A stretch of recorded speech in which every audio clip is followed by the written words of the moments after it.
ನ ಗರ್ಭವಾಸಃ ಮಮ ನಿರ್ಮಲಸ್ಯ ಇತಿ ಬುಧಾನ್ ಬೋಧಯಿತುಂ.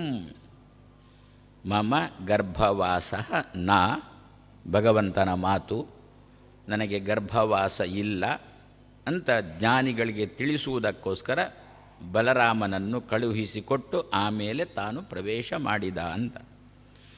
ಸಾಮಾನ್ಯವಾಗಿ ಭಾಗವತದ ಕತೆ ನೋಡುವುದು ಅಂತಾದರೆ ದೇವಕಿಯ ಗರ್ಭವನ್ನು ಮೊದಲು 6 ಜನ ಪ್ರವೇಶ ಮಾಡಿದ್ರು. ಋಷಿಕುಮಾರರು 6 ಜನ ಪ್ರವೇಶ ಮಾಡಿದ್ರು. 7ನೇವನಾಗಿ ಬಲರಾಮ ಪ್ರವೇಶ ಮಾಡಿದ, 8ನೇವನಾಗಿ ಕೃಷ್ಣ ಪ್ರವೇಶ ಮಾಡಿದ್ದು.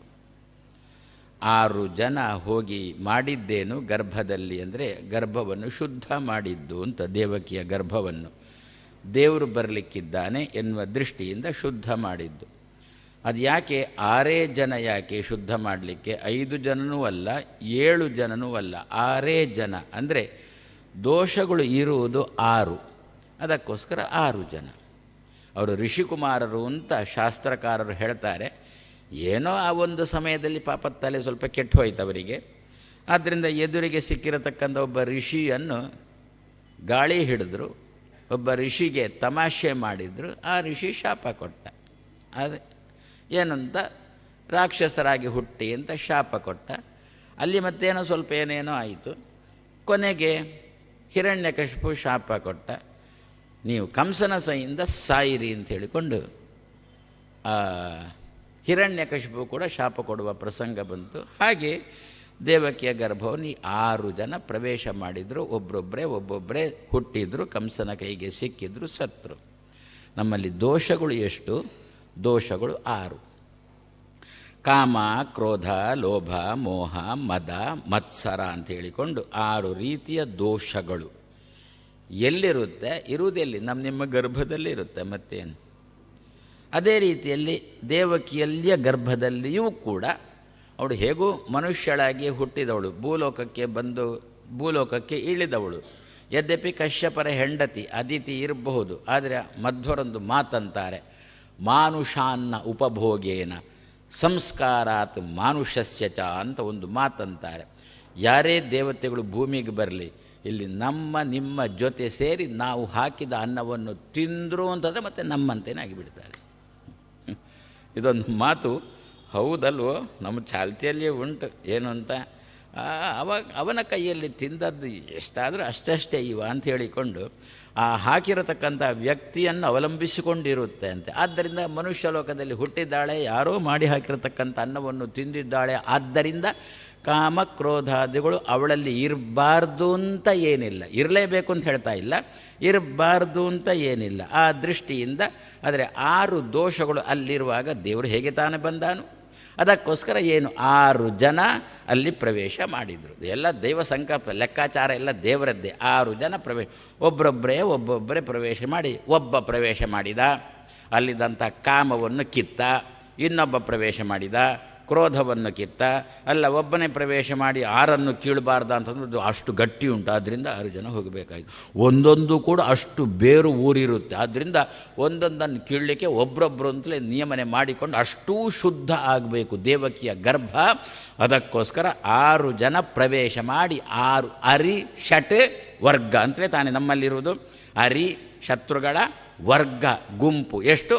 6. ಅರಿ ಷಡ್ವ, ಪುನಃ ಅರಿ ಷಡ್ ವೈರಿ ಅಂತ ಬೇಡ, ಇಲ್ಲಿ ಮೊದಲೇ ಅರಿ ಅಂತ ಬಂತು, ಆದ್ದರಿಂದ ಮತ್ತೆ ಪುನಃ ವೈರಿ ಅಂತ ಬೇಡ. ಅರಿ ಶಬ್ದಕ್ಕೆ ವೈರಿ ಅಂತಲೇ ಅರ್ಥ. ಅರಿ ಅಂದರೆ ನಮ್ಮ ತುಳಿನ ಅರಿ ಅಲ್ಲ, ತುಳಿನ ಅರಿ ಅಂತಂದರೆ ಅಕ್ಕಿ ಅಂತ ಅರ್ಥ. ಆ ತುಳುವಿನ ಅರಿ ಅಲ್ಲ ಇದು ಸಂಸ್ಕೃತದ ಅರಿ ಅನ್ನತಕ್ಕಂಥದ್ದು. ಯಾವುದು ನಮ್ಮನ್ನು ಚೆನ್ನಾಗಿ ಅರಿತದೋ ಅದಕ್ಕೆ ಅರಿ ಅಂತಂದರು. ಯಾವುದು ನಮ್ಮನ್ನು ಚೆನ್ನಾಗಿ ಮೇಲೆ ಕೆಳಗೆ ಮಾಡುತ್ತೋ ಅದನ್ನು ಶತ್ರುಗಳು ಅಂತಂದರು, ಅರಿ ಅಂತಂದರು. ಹಾಗಾದರೆ ಅದು 6 ತಾನೇ. ಒಂದೊಂದು ಕೂಡ ಅಷ್ಟು ದೃಢವಾಗಿ ಬೇರಿರುತ್ತಲ್ಲ, ಅದನ್ನು ಒಂದೊಂದನ್ನು ಕೀಳುವುದಕ್ಕೋಸ್ಕರ ಒಬ್ಬೊಬ್ಬರಂತೆ ಭಗವಂತ ದುರ್ಗೆ 6 ಜನರನ್ನು ದೇವಕಿಯ ಗರ್ಭಕ್ಕೆ ಕಳುಹಿಸಿ ಕಂಸನ ಕೈಗೆ ಕೊಡಿಸಿ, ಅವಳನ್ನು ಹೆರಿಸಿ ಕಂಸನ ಕೈಗೆ ಕೊಡಿಸಿ ಸಾಯುವಂತೆ ಮಾಡತಕ್ಕಂಥ ಕ್ರಮ ಇದು. ಅದರಿಂದ ಗರ್ಭಾಧಾನದ ದಿವಸ, ಲಗ್ನ ಆದ ಮೊದಲನೆಯ ದಿವಸ, ನೀವು ಅದಕ್ಕೇನೋ ಹೇಳ್ತೀರಿ, ಅದಕ್ಕೇನೋ ಹೆಸರು ಕೊಟ್ಟಿದ್ದೀರಿ ಆ ದಿವಸಕ್ಕೆ. ಲಗ್ನ ಆದ ದಿವಸ ಸತಿಪತಿಗಳು ತಾವು ಏನಿರ್ತಾರೆ ಅದಕ್ಕೊಂದು ಏನೋ ಹೆಸರು ಕೊಟ್ಟಿದ್ದೀರಿ ನೀವು. ಆ ದಿವಸ ಪತಿಯಾದವನು ಗರ್ಭಧಾನ ಮಾಡುವಾಗ ತನಗೆ ಒಳ್ಳೆಯ ಮಗು ಬೇಕು ಅಂತ ಆಸೆ ಇದ್ದರೆ, ದೇವರಂತಹ ಮಗು ಬೇಕು ಅಂತ ಆಸೆ ಇದ್ದರೆ, ಆವಾಗ ಗರ್ಭಧಾನ ಮಾಡುವ ಪ್ರಸಂಗದಲ್ಲಿ ಆ ಗರ್ಭವನ್ನು ತಾನು ಶುದ್ಧ ಮಾಡಬೇಕವ. ಯಾವುದರ ಮೂಲಕ ಶುದ್ಧ ಮಾಡಬೇಕು? 6 ಜನ ಋಷಿಗಳನ್ನು ಚಿಂತನೆ ಮಾಡುವ ಮೂಲಕ. ದೇವಕಿಯ ಗರ್ಭವನ್ನು ಪ್ರವೇಶ ಮಾಡಿದ ಇಷ್ಟೇ. ಅವರ ಹೆಸರೇನು, ಹೆಸರಲ್ಲಿ ನಮ್ಗೆ ಗೊತ್ತಿಲ್ಲ. ಮತ್ತು ಇಷ್ಟಂತೂ ಚಿಂತನೆ ಮಾಡೋಣ. ಮರೀಚಿ ಋಷಿಯ 6 ಜನ ಮಕ್ಕಳು ಅಂತ ಚಿಂತನೆ ಮಾಡೋಣ. ಮರೀಚಿ ಅಂತ ಒಬ್ಬರು ಋಷಿಗಳು, ಅವರ ಮಕ್ಕಳು 6 ಜನ ಅಂತ ಇಷ್ಟು ಚಿಂತನೆ ಮಾಡೋಣ.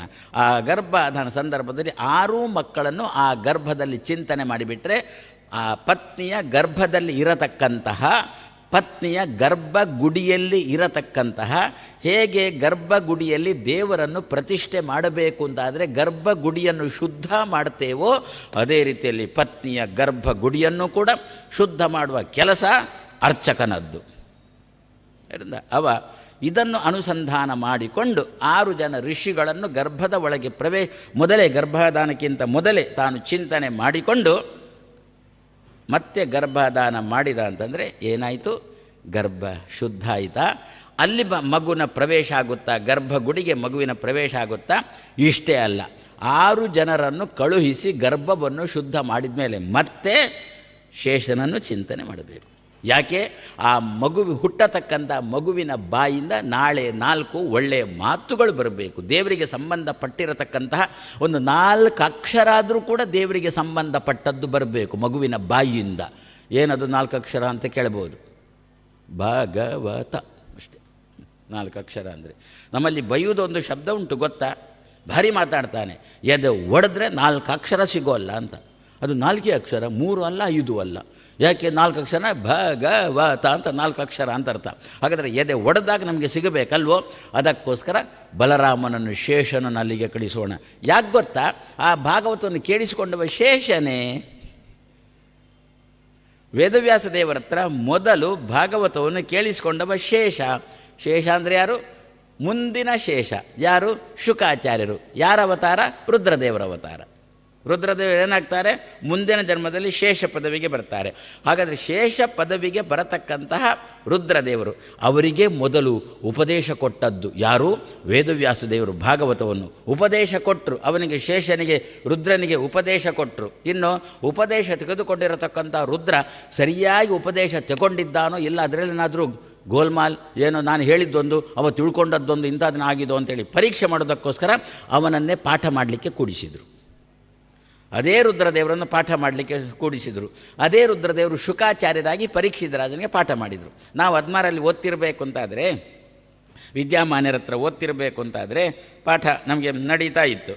ಬರೇ ಅವರು ಪಾಠ ಮಾಡೋದು, ನಾವು ಕೇಳೋದು, ಮರುದಿವಸ ಒಪ್ಪಿಸುವುದು ಅಷ್ಟೇ ಆಗ್ತಿರಲಿಲ್ಲ. ಮತ್ತು ನಾವು ಕೇಳಿದ ಪಾಠವನ್ನು ಆವಾಗ ಗುರುಕುಲ ಇತ್ತು, ಒಂದು 60-70 ವಿದ್ಯಾರ್ಥಿಗಳು ಇದ್ದರು ಆ ಗುರುಕುಲದಲ್ಲಿ. ಅದರಲ್ಲಿ ನಿಮ್ಮ ಪರ್ಯಾಯ ಮಠದ ಅಂತಾರಾಷ್ಟ್ರೀಯ ದಿವಾನರು ಪ್ರಸನ್ನಾಚಾರ್ಯರು ಒಬ್ಬರು, ನಾವೊಬ್ಬರು ಜೊತೆಯಲ್ಲಿ ಇದ್ದವರು. ಈಗ ಅವ್ರ ಮೇಲಿಂದ ಹಾರ್ತಾರೆ, ನಾನು ಕೆಳಗಿನಲ್ಲೇ ಹೋಗ್ತಾ ಇದ್ದೇನೆ.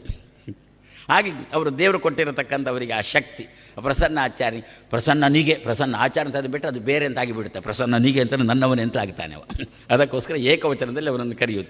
ಹಾಗೆ ಅವರಿಗೆಲ್ಲ ನಾವು ಪಾಠ ಮಾಡ್ತಿದ್ದೆವು. ಆವಾಗ ವಿದ್ಯಾಮಾನ್ಯರು ನೀನು ಪಾಠ ಕೇಳಿದ್ದು ಸರಿ ಉಂಟು, ನಮಗೆ ದಸ್ಕತ್ ಹಾಕ್ತಿದ್ರು, ನಮಗೆ ಸರ್ಟಿಫಿಕೇಟ್ ಕೊಡ್ತಿದ್ರು. ಸರ್ಟಿಫಿಕೇಟ್ ಕೊಡೋದು ಆವಾಗ ನಮಗೆ, ಯಾವಾಗ ನಾವು ಪಾಠ ಮಾಡಲಿಕ್ಕೆ ಕೂತಾಗ ನಮಗೆ ಸರ್ಟಿಫಿಕೇಟ್ ಕೊಡೋದು ವಿನಃ 4 ವರ್ಷ MBBS ಓದಿ ಹೊರಗೆ ಬರುವ ಮೊದಲೇ ಸರ್ಟಿಫಿಕೇಟ್ ಕೊಡ್ತಿರಲಿಲ್ಲ. ಅದೇ ರೀತಿಯಲ್ಲಿ ರುದ್ರದೇವರು ಕೇಳಿದ ಪಾಠ ಸರಿ ಉಂಟೋ ಇಲ್ವೋ ಅಂತೇಳಿ ದೇವರು ಖಾತ್ರಿ ಮಾಡಿದ್ದು ಪರೀಕ್ಷಿತರಾಜನಿಗೆ ಶುಕಾಚಾರ ಮೂಲಕ ಪಾಠ ಮಾಡಿಸಿ. ಹಾಗಾದರೆ ಆ ಭಾಗವತವನ್ನು ಕೇಳಿರತಕ್ಕಂತಹ ವ್ಯಕ್ತಿ ನಮ್ಮಲ್ಲಿ ಉಂಟಾ? ಭಾಗವತಕ್ಕೆ ಎಷ್ಟು ಮಹತ್ವ ಉಂಟು ಗೊತ್ತೋ? ಯಾರು ನಾನೇ ದೇವರು ಅಂತ ಹೇಳುವವರು, ಯಾರು ಜಗತ್ತೆಲ್ಲ ಸುಳ್ಳು ಅಂತ ಹೇಳುವವರು, ಅವರೂ ಕೂಡ ಈಗ ಭಾಗವತವನ್ನು ಹಿಡ್ಕೊಂಡೇ ಪ್ರವಚನ ಮಾಡುವುದು. ಆ ಭಾಗವತದಲ್ಲಿ ಇರುವುದೇ ಹರಿ ಸರ್ವೋತ್ತಮ, ವಾಯು ಜೀವೋತ್ತಮ, ಪಂಚಭೇದ, ಜಗತ್ತು ಸತ್ಯ. ಇದೇ ಅದರಲ್ಲಿ ಚೆನ್ನಾಗಿ ತುಂಬಿಕೊಂಡಿದೆ. ಎಲ್ಲಿಯ ತನಕ ಅಂತಂದರೆ ನಿಮ್ಮ ಮನೆಯನ್ನು ಶುದ್ಧ ಮಾಡುವ ತಾಕತ್ತು ಆ ಭಾಗವತಕ್ಕೆ ಉಂಟು. ಮುಟ್ಟಿದ್ದೆಲ್ಲ ಮಣ್ಣಾಗಲಿಕ್ಕೆ ಶುರುವಾಯಿತು. ನಾವು ಮುಟ್ಟಿದ್ದೆಲ್ಲ ಮಣ್ಣಾಗೋದು. ಆವಾಗ ಏನು? ವೈದ್ಯರ ಬಳಿಗೆ ಹೋಗೋದಲ್ಲ, ಮುಟ್ಟಿದೆಲ್ಲ ಮಣ್ಣಾಗ್ತಾ ಉಂಟು, ಏನಾದರೂ ಚಿನ್ನ ಆಗಲಿ ಏನಾದರೂ ಮಾತ್ರೆ ಕೊಡಿ ಅಂತೇಳಿ ವೈದ್ಯರ ಬಳಿಗೆ ಹೋಗೋದಲ್ಲ. ಜಾತಕ ಹಿಡ್ಕೊಂಡು ಜ್ಯೋತಿಷ್ಕರ ಬಳಿಗೆ ಹೋದೆವು. ಜ್ಯೋತಿಷ್ಕರು ಕೂಡಿಸು, ಗುಣಿಸು, ಕಳಿ, ಭಾಗಿಸು ಎಲ್ಲ ಮಾಡಿದರು. ಎಲ್ಲ ಮಾಡಿ ಕೊನೆಗಂದರು ಮನೆಯಲ್ಲಿ ಒಂದು ಭಾಗವತ ಹೇಳಿಸು ಅಂತ. ಭಾಗವತ ಹೇಳಿಸುವುದಲ್ಲ, ಭಾಗವತ ಕೇಳು ಅಂತಂದರು. ನಿನ್ನ ಮನೆಯಲ್ಲೇ ಭಾಗವತ ಕೇಳು ಅಂತಂದರು. ಮನೆಯಲ್ಲೊಂದು ಭಾಗವತ ಹೇಳಿಸಿದ. ಏನಾಯಿತು? ಶುದ್ಧ ಆಯಿತು, ಮನೆ ಶುದ್ಧ ಆಯಿತು. ಈಗಲೂ ಕೂಡ ನಡೆಯುತ್ತೆ ಇದು. ಹಾಗಾದರೆ ಭಾಗವತದ ತಾಕತ್ತೇನು ಅಂತಂದರೆ ನಿಮ್ಮ ಮನೆಯನ್ನು, ಮನವನ್ನು ಎರಡನ್ನೂ ಶುದ್ಧ ಮಾಡುವ ತಾಕತ್ತು. ಅಂತಹ ಭಾಗವತವನ್ನು ಪೂರ್ವ ಜನ್ಮದಲ್ಲೇ ರುದ್ರದೇವರಾಗಿರುವಾಗಲೇ, ಶುಕಾಚಾರ್ಯರಾಗಿರುವಾಗಲೇ ವೇದವ್ಯಾಸರ ಬಾಯಿಂದ ತಾನು ಕೇಳಿ ತಾನು ಶುದ್ಧನಾಗಿ ಇನ್ನೊಬ್ಬರನ್ನು ಶುದ್ಧ ಮಾಡಲಿಕ್ಕೆ ಹೊರಟವ ಬಲರಾಮ, ಇನ್ನೊಬ್ಬರನ್ನು ಶುದ್ಧ ಮಾಡಲಿಕ್ಕೆ ಹೊರಟವ ಶೇಷ. ಆದ್ದರಿಂದ 6 ಜನರನ್ನು ಗರ್ಭದಲ್ಲಿ ಚಿಂತನೆ ಮಾಡಿ, ಗರ್ಭಧಾನಕ್ಕಿಂತ ಮೊದಲು ಚಿಂತನೆ ಮಾಡಿ, 7ನೇವ ಬಲರಾಮನನ್ನು ಚಿಂತನೆ ಮಾಡಿ, ಹುಟ್ಟತಕ್ಕಂಥ ಮಗುವಿನ ಬಾಯಿಯಿಂದ ಹೊಡಿ, ಕಡಿ, ಬಡಿ, ಸುಡು ಎನ್ನತಕ್ಕಂಥ ಮಾತು ಬಾರದೆ, ಬನ್ನಿ ಕೂತ್ಕೊಳ್ಳಿ, ಆತಿಥ್ಯ ಸ್ವೀಕಾರ ಮಾಡಿ, 1-2 ದಿವಸ ಇದ್ದು ಹೋಗಿ ಇಂಥ ಒಳ್ಳೆಯ ಮಾತು 4 ಅಕ್ಷರ ಬರುವ ರೀತಿ ಆಗಬೇಕು ಅಂತಾದರೆ ನಮ್ಮ ಗರ್ಭದಲ್ಲಿಯೂ ಕೂಡ ಬಲರಾಮನನ್ನು ಚಿಂತನೆ ಮಾಡೋಣ. ಆ ದೃಷ್ಟಿಯಿಂದ 6 + 1 7, 8ನೇವ ಭಗವಂತ ಕೃಷ್ಣ ತಾನು ಭೂಮಿಗೆ ಇಳಿದುಕೊಂಡು ಬರ್ತಾನೆ. ಇದನ್ನು ಅಲ್ಲಿ ಮಾತ್ರ ಚಿಂತನೆ ಮಾಡುವುದಲ್ಲ. ಅದು ನೀವು ಹೇಳ್ಬೋದು, ಸ್ವಾಮಿ ಹೆಂಡತಿ ಮಕ್ಕಳು ಹೆಂಡತಿ ಅಂತಿರುವಾಗ ಅಲ್ಲೇ ಗರ್ಭಧಾನ ನಮ್ಮದೆಲ್ಲ ಮುಗಿದಿದೆ, ಗರ್ಭಧಾನ ಮಾಡುವಾಗ ಚಿಂತನೆ ಮಾಡೋದು ಸರಿ. ಈಗ ನಮ್ಮದೆಲ್ಲ ಮುಗಿದಿದೆ, ನಾವೇನು ಮಾಡಬೇಕು ಅಂತಂದರೆ ನಮ್ಮ ಮಾತಲ್ಲಿ ಚಿಂತನೆ ಮಾಡಬೇಕಂತೆ. ಮಾತಾಡ್ತೇವ ಇನ್ನೊಬ್ಬರಿಗೆ, ಏನಿರುತ್ತೆ ಮಾತು, ಹೇಗಿರುತ್ತೆ? ಕಾಮ, ಕ್ರೋಧ, ಲೋಭ, ಮೋಹ, ಮದ, ಮತ್ಸರ ಯಾವುದಾದ್ರೂ ಒಂದು ಇದ್ದೇ ಇರುತ್ತೆ ನಿಮ್ಮ ಮಾತಲ್ಲಿ. ದೇವರ ಜೊತೆ ಮಾತಾಡ್ತೇವಾ? ದೇವರ ಜೊತೆ ಮಾತಾಡೋದಂದರೆ ದೇವರ ಮುಂದೆ ನಿಂತುಕೊಂಡು ಮಂತ್ರ ಹೇಳೋದು ಅಂತ ಅರ್ಥ. ದೇವರ ಜೊತೆ ಮಾತಾಡೋದು ಅಂತಂದರೆ ದೇವರ ಮುಂದೆ ನಿಂತುಕೊಂಡು ಮಂತ್ರ ಹೇಳಿ ದೇವರ ಜೊತೆ ಮಾತಾಡ್ತೇವಾ? ಆ ಮಾತಿನಲ್ಲಿ ಏನು ತುಂಬಿರುತ್ತೆ ಗೊತ್ತಾ? ಕಾಮ ತುಂಬಿರುತ್ತೆ. ಮಹಾರಾಯ ಇದು ಕೊಡು, ನಿನಗೆ 1000 ಸಲ ಪಾರಾಯಣ ಮಾಡುತ್ತೇನೆ. ಮಹಾರಾಯ ಅದು ಕೊಡು, ಇದನ್ನು ಇನ್ನೊಬ್ಬರಿಂದ ಪಾರಾಯಣ ಮಾಡಿಸ್ತೇನೆ. ಇವನಿಗೆ ಮಾಡಲಿಕ್ಕಾಗೋಲ್ಲ, ಇನ್ನೊಬ್ಬರಿಂದ ಪಾರಾಯಣ ಮಾಡಿಸ್ತೇನೆ ಅಂತ ಉಂಟಾ ನಮ್ಮಲ್ಲೆಲ್ಲ? ಆದರೆ ದೇವರ ಜೊತೆ ಮಾತಾಡುವಾಗ ನಮ್ಮ ಮಾತು ಹೇಗಿರುತ್ತೆ? ಕಾಮದಿಂದ ತುಂಬಿರುತ್ತೆ. ಆಯಿತಾ? ಹೋಗಬೇಕಾ? ಕೃಷ್ಣ ಒದ್ದಾಡಿದ, ಕೃಷ್ಣ ತಲೆ ಬಡ್ಕೊಂಡು ಹೇಳಿದ. ಏನು ಅಂತ? ಏನು ಫಲದಾಸೆ ಇಟ್ಟುಕೊಂಡು ನನ್ನನ್ನು ಭಜಿಸಬೇಡ ಮಾರಾಯ, ನನ್ನನ್ನು ಭಜಿಸು, ನಿನಗೆ ಬೇಕಾದ್ದನ್ನು ಕೊಡ್ತೇನೆ. ಫಲದಾಸೆ ಇಟ್ಟುಕೊಂಡು ಕೇಳಿದರೆ ನೀನು ಕೇಳಿದ್ದನ್ನು ಮಾತ್ರ ಕೊಡಬೇಕಾಗುತ್ತೆ. ನೀನು ಏನೂ ಕೇಳಿ ನನ್ನ ಜೊತೆ ಮಾತಾಡಿದಂದರೆ ಎಲ್ಲ ಕೊಡ್ತೇನೆ ನಾನು ಅಂತ ದೇವರು ಹೇಳಿದರೂ ಕೂಡ ಇಲ್ಲ, ನಾನು ಇದನ್ನು ಕೇಳಿಯೇ ಕೇಳ್ತೇನೆ. ಏನು ಕೇಳ್ತೀನಿ? ನನಗೊಂದು ಮಗು ಬೇಕು ಅಂತ ಕೇಳಿ, ಸರಿ ಕೊಂಡೋಗಿ. ಸಂತತಿ ಆಗಿರಲಿಲ್ಲ, ದೇವರ ಹತ್ರ ಮಗು ಬೇಕು ಅಂತ ಕೇಳಿ ಪಾರಾಯಣ ಮಾಡಿದ, ಕೊಂಡೋಗು ಅಂತಂದರು. ಹುಟ್ಟಿದ ತಕ್ಷಣ ಮಗು ಸತ್ತಿತು. ದೇವರ ಹತ್ರ ಬೊಬ್ಬಿಟ್ಟ. ಏನು ಮಾಡಿದ್ದಿ ಮಾರಾಯ? ನೀನು ಕೇಳಿದ್ದನ್ನು ಕೊಟ್ಟಿದ್ದೇನೆ ಅಂದ. ನೀನೇನು ಕೇಳಿದ್ದು? ಮಗು ಬೇಕು ಅಂತ ಕೇಳಿ, ಅದಕ್ಕೆ ಆಯುಷ್ಯ ಕೇಳಲಿಲ್ಲ, ಮಗು ಬೇಕು ಅಂತ ಕೇಳಿ ಕೊಟ್ಟಿದ್ದೆ, ಸತ್ತೋಯ್ತು, ನಾನು ಜವಾಬ್ದಾರ ಅಲ್ಲ ಅಂದ ದೇವರು. ಮತ್ತು ಕೇಳಿದವ ನೀನೇ ಜವಾಬ್ದಾರ ಅಂದ. ಹಾಗಾದರೆ ದೇವರ ಜೊತೆ ಮಾತಾಡುವಾಗ ನಮ್ಮ ಮಾತಲ್ಲಿ ಕಾಮನೆ ತುಂಬಿರುತ್ತೆ. ಆಯಿತಾ? ಅದು ಹೋಗಬೇಕಾ? ಆ ದೋಷ ಹೋಗಬೇಕಾದ್ರಿಂದ 2ನೇದ್ದು ಕ್ರೋಧ.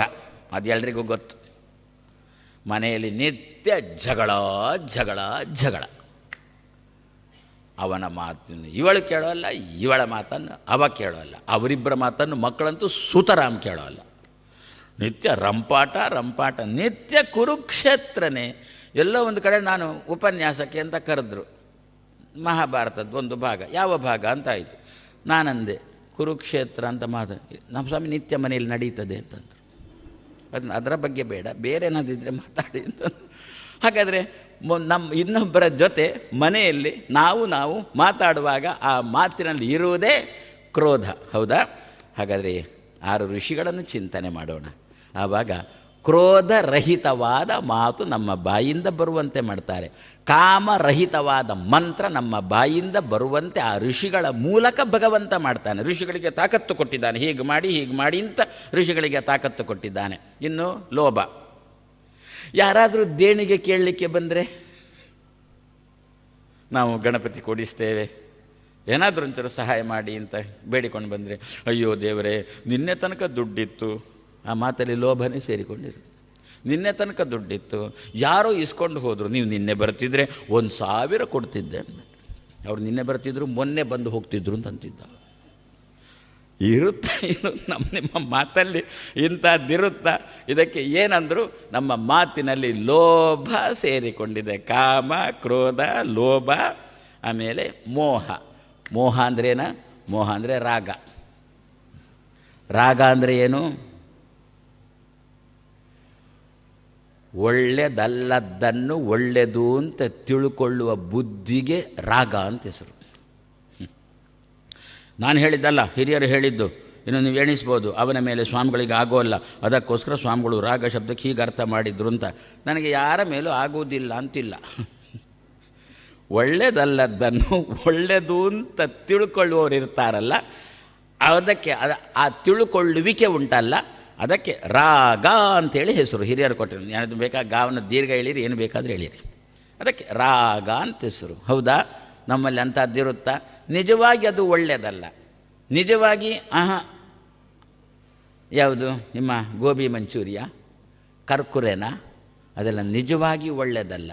ಆದರೆ ನಮ್ಮ ಮಗು ಅದು ತಿನ್ನಬೇಕೆನ್ನುವ ದೃಷ್ಟಿಯಿಂದ ಅಪ್ಪಮ್ಮನಲ್ಲಿ ಬಂದು, ಅಯ್ಯೋ ಅದನ್ನು ತೊಟ್ಟೆ ಒಳಗೆ ಹಾಕಿ 2 3 ಪ್ಯಾಕ್ ಮಾಡಿ ಅಂಗಡಿಯಲ್ಲಿ ಮಾರಾಟಕ್ಕಿಟ್ಟಿದ್ದಾರೆ, ಅವ ತಿಂದಿದ್ದಾನೆ, ಅವನಿಗೆ ಏನೂ ಆಗಿಲ್ಲ.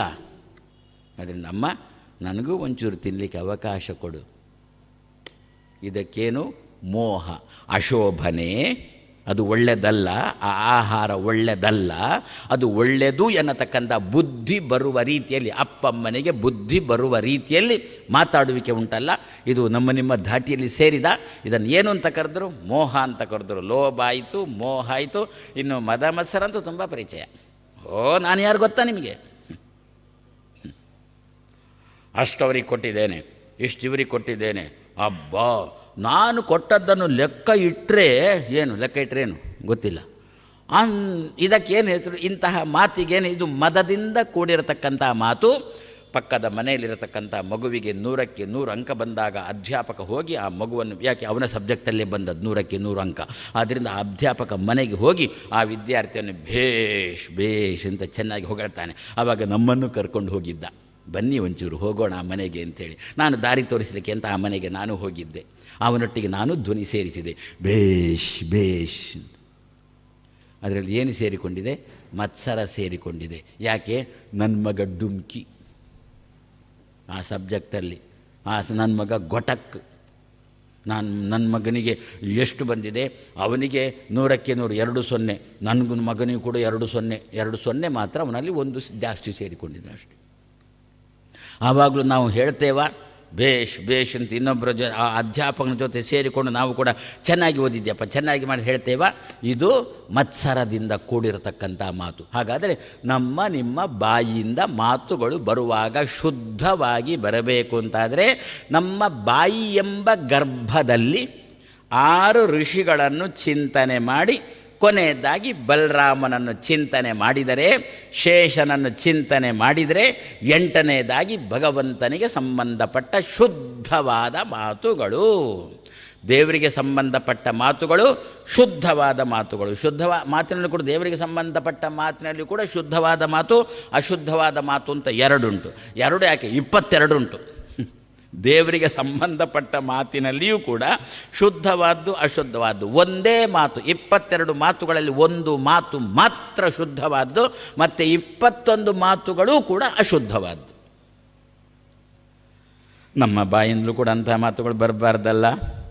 ಸುಮ್ಮನೆ ನಮ್ಮ ಬಾಯಿಂದ ದೇವರ ಬಗ್ಗೆ ಅಂತಹ ಮಾತುಗಳು ಬರುವುದು, ಯಾರೋ ನಮ್ಮನ್ನು ಉಗಿಯುವುದು, ಅದಕ್ಕೆ ಉತ್ತರ ಕೊಡಲಿಕ್ಕೆ ನಮ್ಮಿಂದ ಆಗದಿರುವುದು, ಆ ಸಭೆಯಲ್ಲಿ ಅಪಮಾನ ಆಗುವುದು, ಅದಕ್ಕಿಂತ ನನ್ನ ಬಾಯಿಂದಲೂ ಕೂಡ ಶುದ್ಧವಾದ ಮಾತು ಬರುವಂತೆ ಮಾಡು. ಏನದು? ಮತ್ತೆ ಏನೂ ಅಲ್ಲ, ಹರಿ ಸರ್ವೋತ್ತಮ. ದೇವರು ದೊಡ್ಡವ ಅಂತಲ್ಲ, ದೇವರು ದೊಡ್ಡವ ಅಂತಲ್ಲ, ಹರಿ ಸರ್ವೋತ್ತಮ, ಲಕ್ಷ್ಮೀಪತಿ ನಾರಾಯಣ ಒಬ್ಬನೇ ಸರ್ವೋತ್ತಮ ಎನ್ನತಕ್ಕಂಥ ಒಳ್ಳೆಯ ಶುದ್ಧವಾದ ಮಾತು ನಮ್ಮ ಬಾಯಿಂದ ಕೂಡ ಬರುವಂತಾಗಲಿ. ಆ ದೃಷ್ಟಿಯಿಂದ ದೇವಕಿಯ ಗರ್ಭದಲ್ಲಿ ಇಷ್ಟು 6 ಜನ ಕೂಡಿಸು 7 ಬಲರಾಮ. ನಾನು ಲೌಕಿಕವಾಗಿ ಇದನ್ನು ಹೇಳೋದು ಉಂಟು. ಇಷ್ಟ ತನಕ ಇದನ್ನು ಈಗ ಆಧ್ಯಾತ್ಮಿಕ ರೀತಿಯಲ್ಲಿ ನಮ್ಮ ಸ್ವಂತಕ್ಕೆ ಹೇಗೆ ಬಳಸ್ಕೊಳ್ಬೇಕೆನ್ನುವುದನ್ನು ಹೇಳಿದೆ. ನಮ್ಮ ಮನೆಗೆ ನಾವು ಸ್ವಾಮಿಗಳನ್ನು ಪೂಜೆಗೆ ಅಂತ ಕರೀತೇವೆ. ಒಮ್ಮೊಮ್ಮೆ ಸ್ವಾಮಿಗಳಲ್ಲಿ ಸಂಸ್ಥಾನದ ದೇವರು ಇರ್ತಾರೆ. ಮಧ್ವರು ಕೊಟ್ಟಿರತಕ್ಕಂಥ 700 ವರ್ಷದ ಹಿಂದೆ ಮಧ್ವರು ಕೊಟ್ಟಿರತಕ್ಕಂಥ ಪ್ರತಿಮೆ, ರಾಮಕೃಷ್ಣಾದಿಗಳ ಪ್ರತಿಮೆ ಇದೆ. ಆ ಪ್ರತಿಮೆಯಲ್ಲಿ ಸನ್ನಿಧಾನ ದೇವರದ್ದು ಅಷ್ಟೂ ಉಂಟು. ಮನೆಗೆ ದೇವರು ಬರಬೇಕು ಅಂತ ಸ್ವಾಮಿಗಳನ್ನು, ಬರೇ ದೇವರು ಬರಬೇಕು, ನಮಗೆ ಆಸೆ ಇರೋದು ದೇವರು ಬರಬೇಕು ಅಂತ, ಆದರೆ ದೇವರು ಬರೋಲ್ಲ. ಅದಕ್ಕೋಸ್ಕರ ದೇವರೊಟ್ಟಿಗೆ ಸ್ವಾಮಿಗಳು ಬರಬೇಕು ಅಂತೇಳಿ ಸ್ವಾಮಿಗಳನ್ನು ಕರೀತೇವೆ. ಇನ್ನು ಸ್ವಾಮಿಗಳು ಬಂದಾಗ ಎಲ್ಲಿ ಮಂಟಪ ಹಾಕಿ ದೇವರನ್ನು ಇಡುವುದು ಅಂತ ಹೇಳಿಕೊಂಡು ಮನೆ ಮಂದಿಯ ಒಂದು ಜಾಗ ನೋಡಿಕೊಂಡು ಆ ಜಾಗವನ್ನು ಮನೆ ಮಂದಿಯೇ ಸ್ವಚ್ಛ ಮಾಡ್ತಾರಾ, ಎಲ್ಲ ಸಗಣಿ ಸಾರಿಸಿ ನಾಳೆ ಸ್ವಾಮಿಗಳು ಬಂದಾಗ ಈ ಜಾಗದಲ್ಲಿ ಮಂಟಪ ಹಾಕಿ ಅಲ್ಲಿ ದೇವರನ್ನು ಸ್ವಾಮಿಗಳಿಟ್ಟು ಪೂಜೆ ಮಾಡಲಿ ಅಂತ ಹೇಳಿಕೊಂಡು ಮನೆ ಮಂದಿ ನಾವೇ ಸೇರಿಕೊಂಡು ಆ ಜಾಗ ಸ್ವಚ್ಛ ಮಾಡ್ತೇವೆ. ಹೌದು, ಸರಿ. ಮರುದಿವಸ ಬಂದರು. ಯಾರು ಬಂದರು? ಮೊದಲು ಸ್ವಾಮಿಗಳ ಸಿಬ್ಬಂದಿ ಬಂದರು. ಸಿಬ್ಬಂದಿ ಬಂದವರು ಏನು ಮಾಡಿದರು? ಸ್ನಾನ ಮಾಡಿದರು. ಸ್ನಾನ ಮಾಡಿ ಯಾವ ಜಾಗದಲ್ಲಿ ಮಂಟಪ ಹಾಕಬೇಕು ಅಂತ ಕೇಳಿದರು ಮನೆ ಯಜಮಾನನ ಹತ್ರ. ಯಜಮಾನ ಒಂದು ಜಾಗ ತೋರಿಸಿದ, ಶುದ್ಧ ಮಾಡಿರತಕ್ಕಂಥ ಜಾಗ ತೋರಿಸಿದ. ಆ ಜಾಗದಲ್ಲಿ ಸ್ವಾಮಿಗಳ ಸಿಬ್ಬಂದಿ ಸ್ವಯಂ ತಾನೂ ಕೂಡ ಸಗಣಿಯಿಂದ ಗೋಮಯದಿಂದ ಶುದ್ಧ ಮಾಡಿದ. ಸ್ವಾಮಿಗಳು ಬಂದರು, ದೇವರನ್ನಿಟ್ಟರು. ಮೊದಲು ಮನೆ ಮಂದಿ ಶುದ್ಧ ಮಾಡಿದ್ದು 6 ಋಷಿಗಳು, ಸ್ವಾಮಿಗಳ ಸಿಬ್ಬಂದಿ ಬಂದು ಶುದ್ಧ ಮಾಡಿದ್ದು ಬಲರಾಮ, ಸ್ವಾಮಿಗಳು ಬಂದು ದೇವರಂತೆ ದೇವರನ್ನಿಟ್ಟರು. ನಿಮ್ಮ ಮನೆಗಳಲ್ಲಿ ನಡೆಯುತ್ತಲ್ವೋ ಇದು? ಅದನ್ನೇ ಶಾಸ್ತ್ರಕಾರರು ತೋರಿಸಿಕೊಟ್ಟದ್ದು. ಆದ್ದರಿಂದ ನಿಮ್ಮ ಮಾತು ಸದಾಕಾಲ ಶುದ್ಧವಾಗಿರಲಿ ಎನ್ನುವ ದೃಷ್ಟಿಯಿಂದ ಬಲರಾಮನನ್ನು ಗರ್ಭಕ್ಕೆ ಕಳುಹಿಸಿ ಅವನನ್ನು ಅಲ್ಲಿಂದ ಓಡಿಸಿ ಆಮೇಲೆ ಕೃಷ್ಣ ತಾನು ಮಠದ ಸಿಬ್ಬಂದಿಗಳು ಬಂದು ಸ್ವಾಮಿಗಳು ಯಾವ ಜಾಗದಲ್ಲಿ ಪೂಜೆಗೆ ಕೂಡ್ತಾರೋ ಆ ಜಾಗದಲ್ಲೇ ಕೂತು ಅವೆಲ್ಲ ಮಂಟಪ ಹಾಕುವುದು ಅದನ್ನೆಲ್ಲ ಮಾಡ್ತಾ ಇರ್ತಾನೆ. ಯಾವಾಗ ಸ್ವಾಮಿಗಳು ಬಂದವರು ಆ ಜಾಗದವನ್ನು ಎಬ್ಬಿಸಿ ಅಲ್ಲಿ ಸ್ವಾಮಿಗಳು ಕೂತು ದೇವರಿಟ್ಟು ಪೂಜೆ ಮಾಡ್ತಾರೆ. ಯಾವ ಜಾಗಕ್ಕೆ ದೇವರು ಬರಬೇಕೋ ಆ ಜಾಗದಲ್ಲಿದ್ದ ಬಲರಾಮನನ್ನು ದೇವರು ಎಬ್ಬಿಸಿ ಆ ಜಾಗದಲ್ಲಿ ದೇವರು ಬಂದು ತಾನು ಕೂತ. ಇದು ನಮ್ಮ ದೈನಂದಿನ ಜೀವನದಲ್ಲಿ ದೈನಂದಿನ ಮಾತಿನಲ್ಲಿ ನಾವು ತಿಳ್ಕೊಳ್ಬೇಕಾಗಿರತಕ್ಕಂಥ ವಿಷಯ. ಈ ರೀತಿಯಲ್ಲಿ ಅಂತೂ ಗರ್ಭದಲ್ಲಿ ಭಗವಂತ ಬಂದು ತಾನು ಕೂತಾಗ ಬ್ರಹ್ಮಾದಿ ಸಮಸ್ತ ದೇವತೆಗಳು ಕೂಡ ದೇವಕಿಯ ಗರ್ಭದ ಒಳಗೆ ಪ್ರವೇಶ ಮಾಡಿ ದೇವರನ್ನು ಹೊಗಳಲಿಕ್ಕೆ ಶುರು ಮಾಡಿದ್ರು. ಇದಕ್ಕೆ ಏನು ಹೆಸರು ಗೊತ್ತಾ? ಈ ಹೊಗಳುವಿಕೆಯ ಮಾತಿಗೆ ಗರ್ಭಸ್ತುತಿ ಅಂತ ಹೆಸರು. ದೇವರು ಗರ್ಭದಲ್ಲಿರುವಾಗ ಮಾಡುವ ಸ್ತೋತ್ರ ಗರ್ಭಸ್ತುತಿ. ವಾದಿರಾಜ ಶ್ರೀಪಾದರಂತಾರೆ, ಏನು ಗರ್ಭೇ,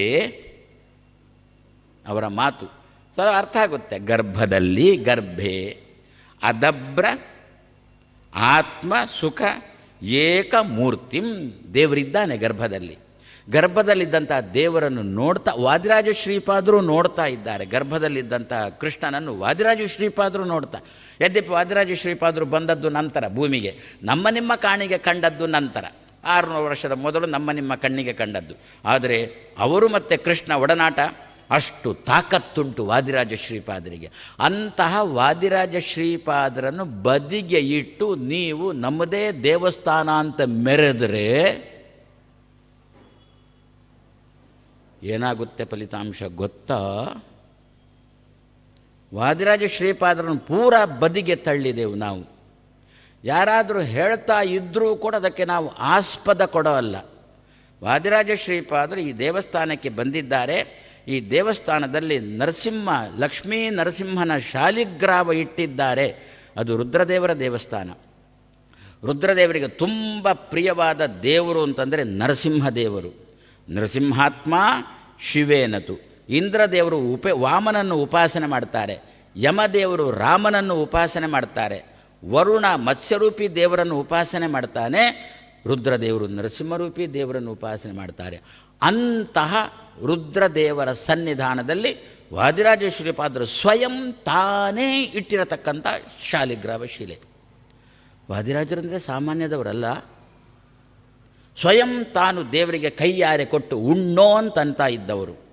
ಯಾರೋ ಒಬ್ಬ ದೇವರಿಗೆ ನೈವೇದ್ಯಕ್ಕೆ ವಿಷ ಹಾಕಿದಾಗ ಹಯಗ್ರೀವ ಏನು ಮಾಡ್ತಿದ್ದ? ವಾದಿರಾಜ ಶ್ರೀಪಾದರು ನಿತ್ಯ ಊಟ ಕೊಡ್ತಾ ಇರಬೇಕು ಅಂತಾದರೆ ಹಯಗ್ರೀವ ಆ ಊಟವನ್ನು ಮಾಡ್ತಾ ಇದ್ದ. ಕ್ರಮ ಪ್ರಕಾರ ಪೂರಾ ಊಟ ಮಾಡ್ತಾ ಇದ್ದ. ಒಂಚೂರು ವಾದಿರಾಜರಿಗೆ ಶೇಷ ಅಂತ ಉಳಿಸ್ತಿದ್ದ. ಒಂದು ದಿವಸ ಯಾರೋ ಕುಹಕಿಗಳು ವಿಷ ಹಾಕಿದ್ರು ಅದಕ್ಕೆ, ಆ ನೈವೇದ್ಯಕ್ಕೆ. ಆ ಹಯಗ್ರೀವಕ್ಕೆ ಹೆಸರೇ ಹಯಗ್ರೀವ ಅಂತೇಳಿ, ಅರ್ಥ ಆಗಲಿಕ್ಕಿಲ್ಲ, ಹೆಸರು ಮಡ್ಡಿ ಅಂಥೇಳಿ. ಅದಕ್ಕೆ ವಿಷ ಹಾಕಿದ್ರು. ವಿಷ ಹಾಕಿದ ದಿವಸ ಹಯಗ್ರೀವ ಬಂದ ಊಟಕ್ಕೆ ಅಂತ ಬಂದ. ವಿಷ ಹಾಕಿದೆ. ತಾನೂ ಉಂಡಿಲ್ಲ, ಪೂರಾ ಛಲ್ಲಾಪಿಲ್ಲಿ ಮಾಡಿದ. ವಾದಿರಾಜರಂದರು ಯಾಕೋ ಹೀಗೆ ಅಂತಂದರು. ನೋಡೋದನ್ನು ಅಂತಂದರು. ಈ ರೀತಿಯಲ್ಲಿ ದೇವರನ್ನು ಆ ರೀತಿ ನಿಮ್ಮ ಊಟಕ್ಕೆ ವಿಷ ಹಾಕುವವರಿದ್ದಾರಾ?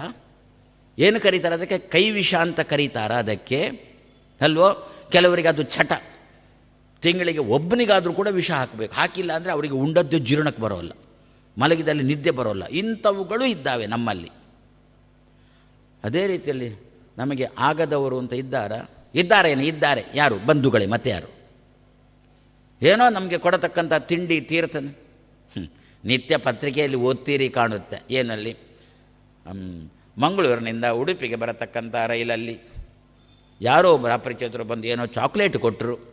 ಅದನ್ನು ಇವರು ತಿಂದಾಗ ಅವರಿಗೆ ಮೂರ್ಛೆ ಬಂತು. ಎಚ್ಚರಿಯಾಗಿ ನೋಡಿದಾಗ ದುಡ್ಡಿನ ಗಂಟು ಇಲ್ಲ.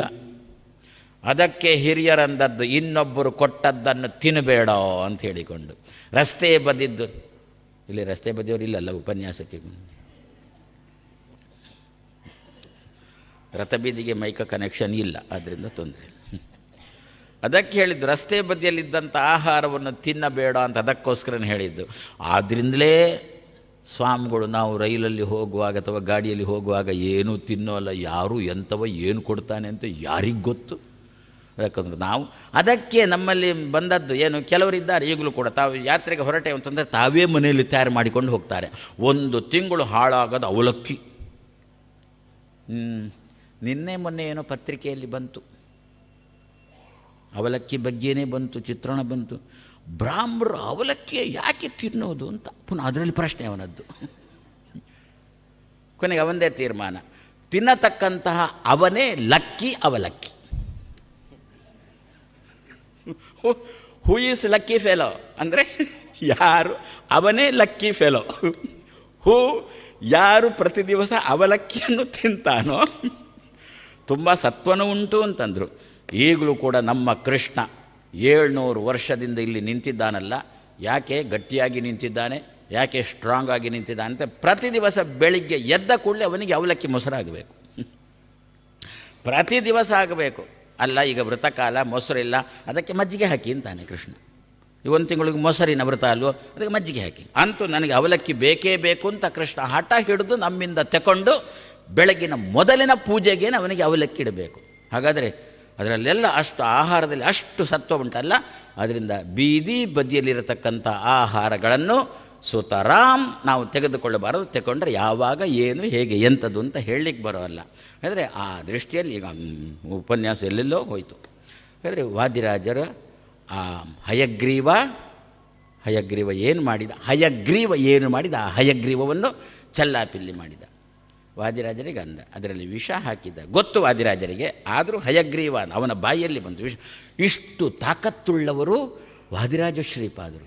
ಆ ಪ್ರತಿ ದಿವಸ ವಾದಿರಾಜ ಶ್ರೀಪಾದರನ್ನು ಚಿಂತನೆ ಮಾಡ್ತಿದ್ರೆ ಇಂತಹ ಅನರ್ಥ ಸುತರಾಂ ಬರ್ತಿರಲಿಕ್ಕಿಲ್ಲ. ಇನ್ನಾದರೂ ನಾವು ಹೇಳೋದಿಷ್ಟೇ, ಇನ್ನಾದರೂ ಉಡುಪಿಯ ವಾದಿರಾಜ ಶ್ರೀಪಾದರನ್ನು ಇನ್ನಾದರೂ ಚಿಂತನೆ ಮಾಡಲಿ. ನೋಡಿ ವಾತಾವರಣ ಎಷ್ಟು ತಿಳಿಯಾಗುತ್ತೆ ನೋಡಿ. ಇಲ್ಲದಿದ್ದರೆ ಹೊಂಡ ತೆಗಿತಾನೇ ಇರಬೇಕು.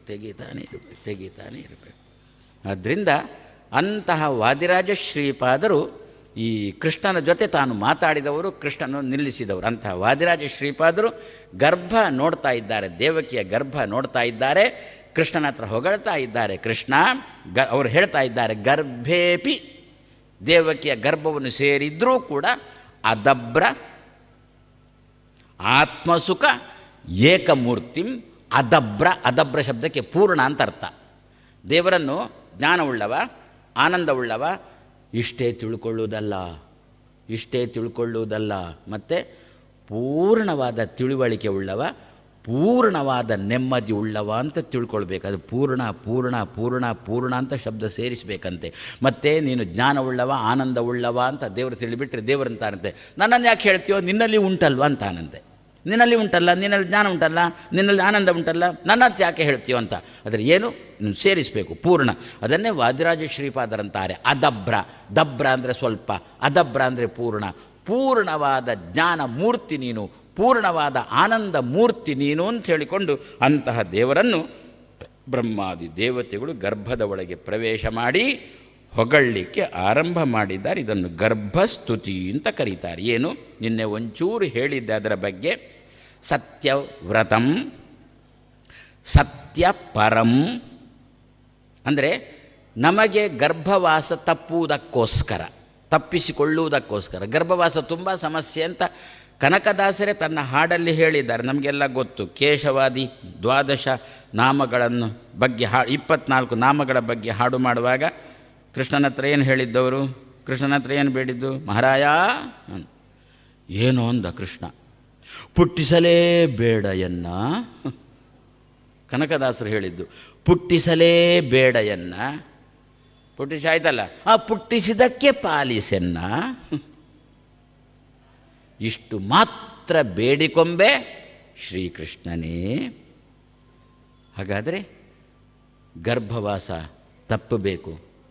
ಈಗ ಹುಟ್ಟಿದ ಮೇಲೂ ಕೂಡ ನಮಗೆ ಅದನ್ನು ಹೇಳಿದ್ದೇನೆ, ನಮಗಿರತಕ್ಕಂಥ ಗರ್ಭವಾಸದಂತಿರತಕ್ಕಂಥ ಬಂಧನದಿಂದ ನಾವು ಕಳಚಿ ಬರಬೇಕಾ? ಪ್ರತಿ ದಿವಸ ಭಾಗವತದಲ್ಲಿ ವೇದವ್ಯಾಸರು ಕೊಟ್ಟಿರುವ ಗರ್ಭಸ್ತುತಿಯನ್ನು ಚಿಂತನೆ ಮಾಡಬೇಕು ಅಂತಂದರು. ಆವಾಗ ಈ ಬಂಧನದಿಂದ ಹೊರಗೆ ಬರಲಿಕ್ಕೆ, ಗರ್ಭವಾಸ ಅಂದರೆ ಅಷ್ಟೇ ತಾನೇ, ಬಂಧನ ತಾನೇ. ಬೇಡ ಅಂತಂದರೂ ಕೂಡ ನಮಗೆ ಕುಡಿಲಿಕ್ಕೆ ಕೊಡ್ತಾಳೆ ಅಮ್ಮ, ಬೇಕು ಅಂತ ಎನಿಸಿದನ್ನು ಕೊಡೋಲ್ಲ. ಆದರೆ ಇದನ್ನು ಬಂಧನ ಅಂತ ಕರೆದ್ರು.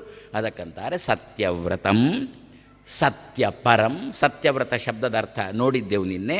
ಸತ್ಯಪರ ಎನ್ನತಕ್ಕಂಥ ಶಬ್ದದ ಅರ್ಥವನ್ನು ಕೂಡ ನೋಡಿದ್ದೆವು. ಏನಾದರೂ ಒಂಚೂರು ನೋಡುವುದು ಅಂತಾದರೆ, ಸತ್ಯಗಳು ಅಂತ ಏನುಂಟೋ, ನಾನು ಸತ್ಯ, ನೀನು ಸತ್ಯ, ಧ್ವನಿವರ್ಧಕ ಸತ್ಯ, ನೀವು ಕೂತದ್ದು ಸತ್ಯ, ಉಪನ್ಯಾಸ ಕೇಳುವುದು ಸತ್ಯ, ನಾನು ಮಾಡುವುದು ಸತ್ಯ. ಆದರೆ ಒಬ್ಬರಂತಾರೆ ನೀನು ಸುಳ್ಳು, ನಾನು ಸುಳ್ಳು, ಉಪನ್ಯಾಸ ಮಾಡುವುದು ಸುಳ್ಳು, ಕೇಳುವುದು ಸುಳ್ಳು, ಹೇಳುವುದು ಸುಳ್ಳು. ನೀನು ಸುಳ್ಳು ಅಂತ ಹೇಳುವುದೂ ಸುಳ್ಳು ಅಂದರೆ ಉಲ್ಟಾ ಸತ್ಯ. ಅಷ್ಟು ಬುದ್ಧಿ ಇಲ್ಲ, ಅಷ್ಟು ಪ್ರಜ್ಞೆ ಇಲ್ಲ, ಏನು ತಲೆಯಲ್ಲಿ ಲದ್ದಿಯೇ ಇರುವುದು ಕಾಣಿದೆ, ಬುದ್ಧಿಯೇ ಇಲ್ಲ. ಅವ್ರು ಏನು ಹೇಳೋದು? ಇದೆಲ್ಲ ಸುಳ್ಳು ಸುಳ್ಳು ಸುಳ್ಳು ಸುಳ್ಳು ಸುಳ್ಳು ಅಂದರೆ ಏನು ಅರ್ಥ ಗೊತ್ತಾ? ಅವ್ರು ಪಳ್ಳಿಯಿಂದಲೇ ಬಂದವರು ಅಂತ ತೋರ್ತಮ್ಮ. ಎಲ್ಲ ಸುಳ್ಳು ಸುಳ್ಳು ಸುಳ್ಳು ಸುಳ್ಳು ಸುಳ್ಳು ಸುಳ್ಳು ಅಂತ ಹೇಳುವಾಗ ಸುಳ್ಳು ಅಂದರೆ ಏನು ಗೊತ್ತಾ? ಹಗ್ಗವನ್ನು ನೋಡಿ ಹಾವು ಅಂತಂತೇವಲ್ಲ, ಹಗ್ಗವನ್ನು ನೋಡಿ ಸ್ವಲ್ಪ ಕತ್ತಲೆ ಇರುವಾಗ ಹಾವು ಅಂತಂತೇವಲ್ಲ, ಅದು ಸುಳ್ಳಲ್ವೋ? ಆ ಹಾವು ಸುಳ್ಳಲ್ವೋ? ಅವರು ಅಷ್ಟೇ ನೋಡೋದಿಲ್ಲ, ನಾವು ನೀವು ಕೂಡ ಸುಳ್ಳಂತ. ನಾನೇನು ಮಾಡಿದ್ದೆ ಅಂತ ಒಬ್ಬ ಹಾಗೆ ಹೇಳ್ತಿದ್ದ. ಅದು ಸುಳ್ಳು, ಇದು ಸುಳ್ಳು. ನಾನು ಮಾಡಿದೆ, ಒಂದು ಕೈಯಲ್ಲಿ ಹಗ್ಗ ಹಿಡ್ಕೊಂಡು ಹೋದೆ, ಇನ್ನೊಂದು ಕೈಯಲ್ಲಿ ನಿಜವಾದ ಹಾವು ಹಿಡ್ಕೊಂಡು ಹೋದೆ. ಅವನ ಬಳಿಗೆ ಎಲ್ಲ ಸುಳ್ಳು ಸುಳ್ಳು ಅಂತ ಹೇಳುವವನ ಬಳಿಗೆ ಹಗ್ಗವನ್ನು ಹಿಡ್ಕೊಂಡು ಹೋದೆ. ಯಾವ ಹಗ್ಗವನ್ನು ಅವನೇ ಸ್ವಲ್ಪ ಕತ್ತಲೆ ಇರುವಾಗ ಹಾವು ಅಂತ ಅಂದಿದ್ನೋ ಅದನ್ನು ಹಿಡ್ಕೊಂಡು ಹೋದೆ. ಮತ್ತೊಂದು ಅವ ದೀಪ ಹಾಕಿದಾಗ ಯಾವೊಂದು ಹಾವು ಕಂಡಿತೋ ಅದನ್ನು ಹಿಡ್ಕೊಂಡು ಹೋದೆ. ಏನೋ ಇದು ಅಂತ ಕೇಳಿದೆ, ಎಲ್ಲ ಸುಳ್ಳು ಅಂದ. ಇದನ್ನು ಬಿಟ್ಟೆ, ಮಾತಾಡಲಿಲ್ಲ. ಇದನ್ನು ಬಿಟ್ಟೆ, ಹಾರಿ ಹೋದ. ನಾನು ಕೇಳಿದೆ, ಇದು ಸುಳ್ಳು, ಇದು ಸುಳ್ಳು, ಮತ್ತು ಇದನ್ನು ಬಿಟ್ಟಾಗ ತೆಪ್ಪಗೆ ಕೂತು ಇದನ್ನು ಬಿಟ್ಟಾಗ ಹಾರಿದ್ಯಾಕೋ ಅಂತ ಕೇಳಿದೆ. ಸರಿ ಬರ್ತೇನೆ ಈಗ ಅಂತ ಹೋದವ ಮತ್ತೆ ಬರಲೇ ಇಲ್ಲ ಅವ.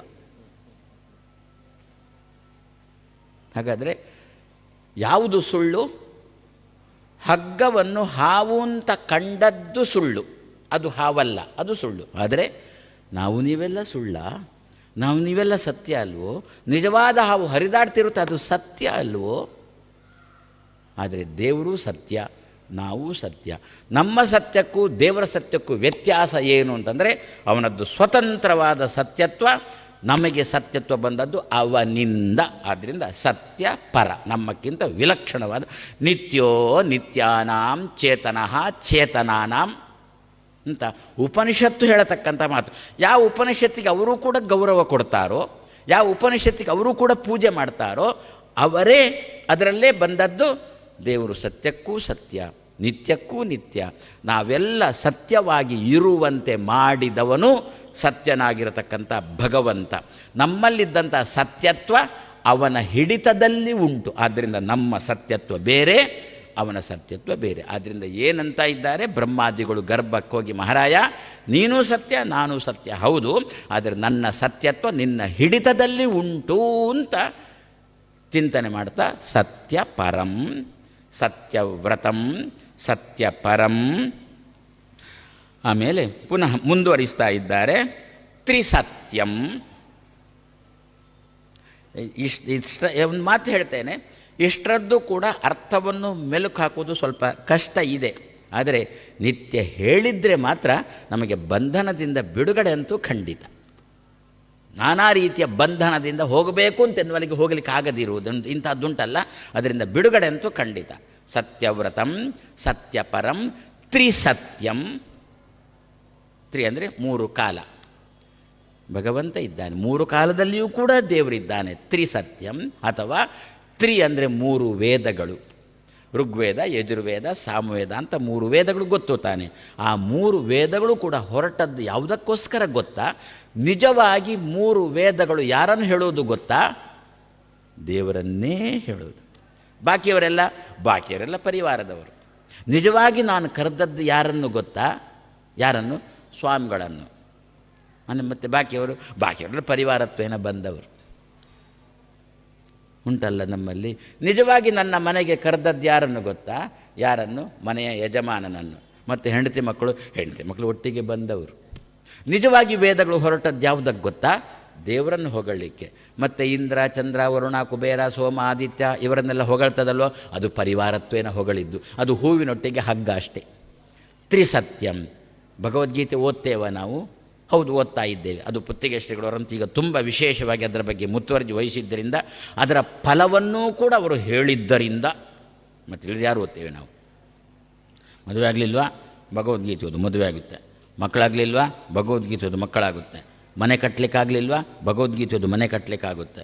ಮನೆಯಲ್ಲಿ ಜಗಳನೇ ಆಗಲಿಲ್ವಾ? ಭಗವದ್ಗೀತೆ ಓದು ಜಗಳ ಆಗುತ್ತೆ. ಸುಮ್ಮನೆ ತಮಾಷೆಗೆ ಹೇಳಿದ ಅಂತ ಎಲ್ಲವೂ ಕೆಲವರಿಗೆ ಅಂಥದ್ದಿರುತ್ತೆ. ಅವರಿಗೆ ಮನೆ ಬಿಟ್ಟು ಹೋಗಲಿಕ್ಕೆ ಏನಾದರೂ ಕಾರಣ ಬೇಕಿತ್ತು, ಅದಕ್ಕೆ ಜಗಳ ಮಾಡಬೇಕು. ಜಗಳ ಮಾಡಲಿಕ್ಕೆ ಕಾದರು ಏನೂ ಸಿಕ್ಕಿಲ್ಲ. ಭಗವದ್ಗೀತೆ ಓದು ಜಗಳ ಮಾಡಲಿಕ್ಕೆ ಒಂದು ನಿಮಿತ್ತ ಸಿಗುತ್ತೆ. ಆವಾಗ ಆರಾಮವಾಗಿ ಮನೆಯಿಂದ ಹೊರ ಹೋಗಲಿಕ್ಕೆ ನಿನಗೆ ಸಾಧ್ಯ ಆಗುತ್ತೆ. ಆ ಭಗವದ್ಗೀತೆಯಲ್ಲಿ ಏನಂದ ಕೃಷ್ಣ? ವೇದೈಶ್ಚ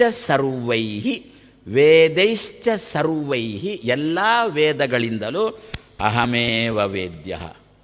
ಕೃಷ್ಣನ ಮಾತು. ವೇದಗಳೆಲ್ಲ ನನ್ನನ್ನೇ ಹೇಳಲಿಕ್ಕಿರುವುದು. ಸ್ವಾಮಿ ಹಾಗೆ ತಿಳ್ಕೊಂಡ್ರೆ ನಮಗೇನು ಲಾಭ ಅಂತ ಕೆಲವರು ಕೇಳಿದ್ದುಂಟು. ಇಷ್ಟೇ ಲಾಭ. ವೇದಗಳು ಯಾರು? ವೇದಗಳು ಕೃಷ್ಣನ ಹೆಂಡತಿ. ಆ ಹೆಂಡತಿ ಯಾರನ್ನು ಹೊಗಳುವುದು? ಗಂಡನನ್ನು ಹೊಗಳುವುದು. ಯಾರನ್ನು ಹೊಗಳುವುದು? ಕೃಷ್ಣನನ್ನು ಹೊಗಳುವುದು. ನಮ್ಮ ಮನೆಯಲ್ಲಿ ಏನಾಗಿದೆ? ಗಂಡನನ್ನು ಬಿಟ್ಟು ಮತ್ತೆ ಎಲ್ಲರನ್ನೂ ಹೊಗಳ್ತಾಳೆ ಈ ಹೆಂಡತಿ.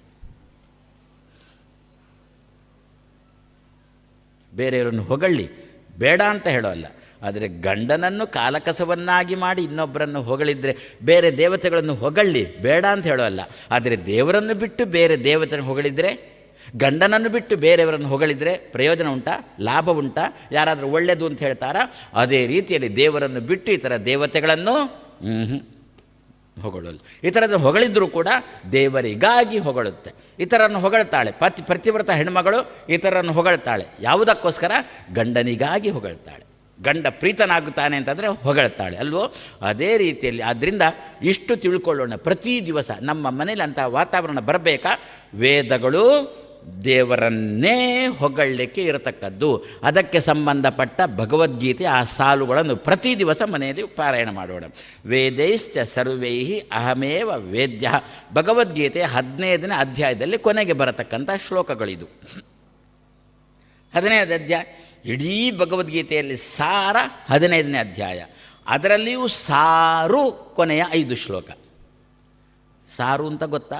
ನಾನು ಸಾರ ಅಂದರೆ ಏನು ನಿಮ್ಗೆ ಗೊತ್ತಾಗಲಿಕ್ಕಿಲ್ಲ. ಸಾರು ಅಂದರೆ ಗೊತ್ತು. ಏನು ಸಾರು ಅಂದರೆ? ಬೇಳೆಯ ಸಾರವೇ ಸಾರು. ಮತ್ತು ಬೇಳೆ ಅದು ಮತ್ತು ಹುಳಿಗೆ. ಯಾಕೆ? ಹುಳಿ ದಪ್ಪ ಆಗಲಿಕ್ಕೆ ಅಷ್ಟೇ. ಸಾರು ಅಂತಂದರೆ ಏನು? ಬೇಳೆ ಸಾರ ತೆಗೆದುತಾನೆ, ಅದನ್ನೇ ಸಾರು ಅಂತ ಕರೆಯುತ್ತಾನೆ. ಅದೇ ರೀತಿಯಲ್ಲಿ ವೇದದ ಸಾರು ಯಾವುದು? ವೇದದ ಸಾರು ಯಾವುದು? ಹರಿಯನ್ನು ಹೊಗಳುವುದೇ ವೇದದ ಸಾರ. ನಾವು ಇದನ್ನು ಪ್ರತಿ ದಿವಸ 15ನೇ ಅಧ್ಯಾಯವನ್ನು, ಇಡೀ ಅಧ್ಯಾಯವನ್ನೇ ಓದೋಣ. ಹೆಚ್ಚು ಶ್ಲೋಕ ಇಲ್ಲ, ಸ್ವಲ್ಪನೇ ಶ್ಲೋಕ ಇರುವುದು. ಎಲ್ಲ ಪುಟ್ಟ ಶ್ಲೋಕಗಳೇ ಇರುವುದು. 15 ಪ್ರತಿ ದಿವಸ ಓದೋಣ. ಮನೆಯ ವಾತಾವರಣ ಅಷ್ಟು ಚೆನ್ನಾಗಿ ಆಗುತ್ತೆ. ಪ್ರತಿ ದಿವಸ ಓದೋಣ. ದೇಶದ ವಾತಾವರಣ ಅಷ್ಟು ಚೆನ್ನಾಗಿ ಬರುತ್ತೆ. ಏನು ದೇಶದ ವಾತಾವರಣ? ದೇಶದಲ್ಲಿ ಇದ್ದುಕೊಂಡು ಭಾರತಿ ಮಾತೆಯನ್ನು ಬೈತಾರೆ. ಇಲ್ಲೇ ಇದ್ದುಕೊಂಡು ಭಾರತ ಮಾತೆ, ಭಾರತ ಮಾತಾ, ನಮ್ಮ ಅಮ್ಮ, ಭಾರತನ ನಮ್ಮ ಮಾತಾ ನಮಗೆ ಅನ್ನ ಹಾಕ್ತಾ ಇದ್ದಾಳೆ, ನೀರು ಕೊಡ್ತಾಳೆ, ಬೆಳಕು ಕೊಡ್ತಾಳೆ, ಓಡಾಡಲಿಕ್ಕೆ ಅವಕಾಶ ಕೊಡ್ತಾಳೆ, ಉಸಿರಾಡಲಿಕ್ಕೆ ಗಾಳಿ ಕೊಡ್ತಾಳೆ. ಅಂತಹ ಅಮ್ಮನಿಗೆ ಜೈಕಾರ ಹಾಕೋಲ್ಲ. ಈ ಅಮ್ಮನನ್ನು ಯಾರು ದ್ವೇಷಿಸ್ತಾರೋ ಅವರಿಗೆ ಜೈಕಾರ ಹಾಕ್ತಾರೆ. ಹಾಗಾದರೆ ಅಮ್ಮನನ್ನು ಪ್ರೀತಿಸಬೇಕಾ, ಭಾರತ ಮಾತೆಯನ್ನು ಪ್ರೀತಿಸಬೇಕಾ, ಇಲ್ಲಿರತಕ್ಕಂಥ 140 ಕೋಟಿ ಹಂದಿಗಳೂ ಕೂಡ ಅಲ್ಲ, ಮಂದಿಗಳು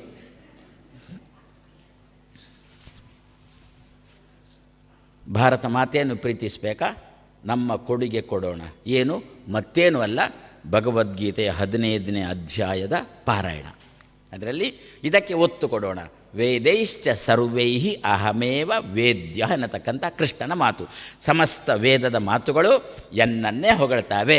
ಎನ್ನ ಹೆಂಡತಿ, ದೇವರು ಹೇಳತಕ್ಕಂಥ ಮಾತು, ಎನ್ನ ಹೆಂಡತಿ ಅಂದರೆ ವೇದಗಳು ದೇವರ ಹೆಂಡತಿ, ಎನ್ನ ಹೆಂಡತಿ ಎನ್ನನ್ನೇ ಹೊಗಳ್ತಾಳೆ ಅಂತಂದರೆ ನಾಳೆ ನಮಗೂ ಸ್ವಲ್ಪ ಧೈರ್ಯ ಬರುತ್ತೆ ಗಂಡಂದಿರಿಗೆ ಹೊರ ಹೋಗಲಿಕ್ಕೆ. ನನ್ನ ಹೆಂಡತಿ ಎಷ್ಟು ಚೆನ್ನಾಗಿದ್ದಾಳೆ ಗೊತ್ತಾ, ಅಬ್ಬಾ ನನ್ನನ್ನು ಚೆನ್ನಾಗಿ ನೋಡಿಕೊಳ್ತಾಳೆ, ಅಷ್ಟೇ ಮತ್ತೇನಿಲ್ಲ. ನಮ್ಮ ಭಾರತ ಮಾತೆ ಎಷ್ಟು ಚೆನ್ನಾಗಿದ್ದಾಳೆ, ಯಾಕೆ? ನಮ್ಮನ್ನು ಚೆನ್ನಾಗಿ ನೋಡಿಕೊಳ್ತಾಳೆ. ನಾವು ಭಾರತ ಮಾತೆಯನ್ನು ಚೆನ್ನಾಗಿ ನೋಡಿಕೊಂಡಾಗ ಆ ಬುದ್ಧಿ ಬರುವುದು 15ನೇ ಅಧ್ಯಾಯ ಪಾರಾಯಣದಿಂದ.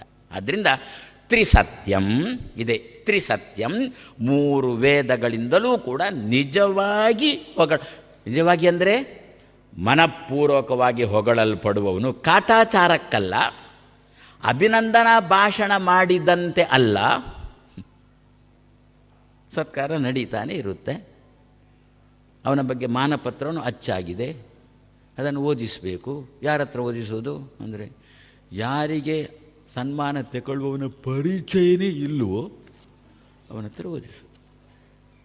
ಅವನು ಗಡದ್ದಾಗಿ ಓದಿದ, ಮತ್ತು ಮಾನಪತ್ರ ಕೊಟ್ಟು ಶಾಲೆ ಹಾಕಿದ್ರು.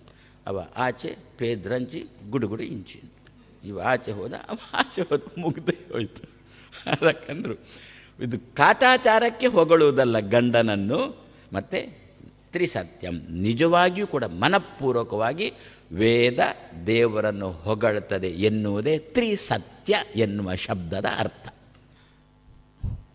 ದೇವರು ಅಂದ ಏನು ಅಂತ, ಗರ್ಭಸ್ತುತಿ ಅಲ್ವಾ ಅಂದ. ಹೌದು ಅಂದೆ, ಅದು ಕತ್ತಲೆಯಲ್ಲಿ ಆಗಬೇಕು ಅಂತಂದ. ಯಾಕೆ? ತಾಯಿಯ ಗರ್ಭ ಕತ್ತಲೆ ಅಲ್ವ, ತಾಯಿಯ ಗರ್ಭದಲ್ಲಿದ್ದವನಿಗೆ ಹೊರಗಿನ ಪ್ರಪಂಚ ಇಲ್ಲವೇ ಇಲ್ಲಲ್ಲ. ಅದಕ್ಕೋಸ್ಕರ ಒಂದು ಸ್ವಲ್ಪ ಹೊತ್ತಾದರೂ ಕೂಡ ಕತ್ತಲೆಯಲ್ಲಿ ಸ್ತೋತ್ರ ಮಾಡು ಅಂತ ಹೇಳಿಕೊಂಡು, ಅದರ ಗ್ರಹಚಾರ ನಾನೇನು ಮಾಡಿದೆ, ಕತ್ತಲೆ ಆದಾಗ ತೆಪ್ಪಗೆ ಕೂತೆ, ದೀಪ ಬಂದಾಗ ಹೊಗಳಲಿಕ್ಕೆ ಶುರು ಮಾಡಿ. ಅಂತೂ ಇಷ್ಟೇ. ಏನು ಪರ್ಯಾಯ ಶ್ರೀಗಳವರು, ಪುತ್ತಿಗೆ ಶ್ರೀಗಳವರು ನನ್ನಿಂದ ಏನೋ ಒಂದು 11 ದಿವಸ ಉಪನ್ಯಾಸ ಮಾಡು ಅಂತ ಏನು ಮನಪೂರ್ವಕವಾಗಿ ಹೇಳಿದ್ದಾರೆ. ಅವರ ಮಾತಿಗೆ ಕೃಷ್ಣ ದಸ್ಕತ್ತಂತೂ ಹಾಕಿದ. ಇಷ್ಟಂತೂ ನನಗೆ ತೃಪ್ತಿ. ಏನು ಅಂತ ಸ್ವಲ್ಪ ಹೊತ್ತಾದರೂ ಕೂಡ ಕತ್ತಲೆ ಕೊಟ್ಟಾಗ. ಇಲ್ದಿರೆ ಇವತ್ತು 9ನೇ 10ನೇ ದಿವಸ, ಇವತ್ತು ಇಷ್ಟು ದಿವಸನೂ ವಿದ್ಯುತ್ ಹೋಗಿಲ್ಲ.